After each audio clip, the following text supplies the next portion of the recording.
मातरम दर्शक मित्रों, आप देख रहे हैं स्टार न्यूज नेटवर्क और मैं विजयकांत। सूरत के पुणे इलाके में निजी स्कूलों में सेलिंग का विरोध किया जा रहा है। सूरत के पूना गांव इलाके में आग और नगर निगम की कार्रवाई चालू। निजी स्कूल बोर्ड प्रबंधन समिति का विरोध किया जा रहा है। फायर एनओसी होने के बावजूद बिल्डिंग की अवैध घोषित कर सील कर दिया गया। पिछले 20 वर्षों से खड़े स्कूल को तत्कालीन सील कर दिया गया। आरोप है कि नगर निगम आयुक्त और कलेक्टर अपनी कुर्सी बचाने के लिए काम कर रहे हैं। हमारे छात्रों के भविष्य की चिंता इन्हें नहीं, इसलिए अपने सभी सुविधाएं रखी हैं। स्कूल प्रबंधन बोर्ड कहते हैं कि हमें छात्रों की चिंता है और उनके भविष्य की चिंता है, इसलिए हमें ऐसी सुविधाएं रखनी पड़ेगी। जब तक सभी स्कूलों को सील नहीं खुलेगा तब तक अन्य स्कूल भी बंद रहेंगे और विरोध प्रदर्शन जारी रहेगा।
મારું નામ મનુભાઈ પરસોત્તમભાઈ ચાવડા છે। Swami Vivekananda education and welfare trust સંચાલિત નાલંદા વિદ્યાલયના પ્રેસિડેન્ટ તરીકેની જવાબદારી છે મારી।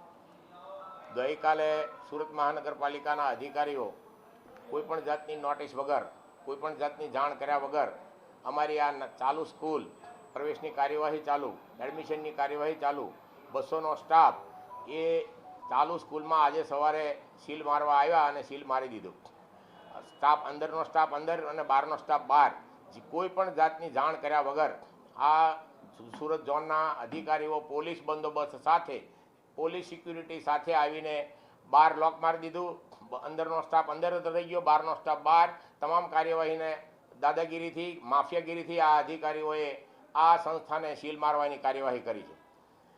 અમે એમને રિક્વેસ્ટ કરી કે ભાઈ તમારી પાસે સીલ મારવા માટેનો કોઈપણ પ્રકારનો ઓર્ડર હોય, કોઈપણ પ્રકારનો હુકમ હોય, કોઈપણ પ્રકારની નોટિસ હોય અને નોટિસ વગર તમે શૈક્ષણિક સંસ્થાને, ચાલુ શૈક્ષણિક સંસ્થાને 30 વર્ષથી ચાલતી સંસ્થાને તમે આજે કઈ રીતે તમે સીલ મારી શકો નોટિસ વગર? તો આવી જે કાર્યવાહી કરવામાં આવી છે તે તદ્દન ગેરકાયદેસર કાર્યવાહી છે અને એમને હાઈકોર્ટ અને સુપ્રીમ કોર્ટમાં ચેલેન્જ કરવામાં આવશે। તમામ અધિકારીઓ ઉપર ફોજદારી કાર્યવાહી કરવામાં આવશે અને આ મ્યુનિસિપલ કમિશનર અને કલેક્ટરશ્રીને પણ જાણ કરીને એમની પર પણ લીગલી કાયદેસરની કાર્યવાહી કરવામાં આવશે। આવી માફિયાગીરી, દાદાગીરી અધિકારીઓને સરકારી બાબુઓ કઈ રીતે કરી શકે? એક શૈક્ષણિક સંસ્થા છે, બાળકોને જ્યાં શિક્ષણ મળતું હોય, જ્યાં પ્રવેશની કાર્યવાહી ચાલતું હોય, તમામ પ્રકારની ચાલુ કાર્યવાહી આવીને સીલ મારી દે, અંદરનો સ્ટાફ અંદર, બહારનો સ્ટાફ બહાર।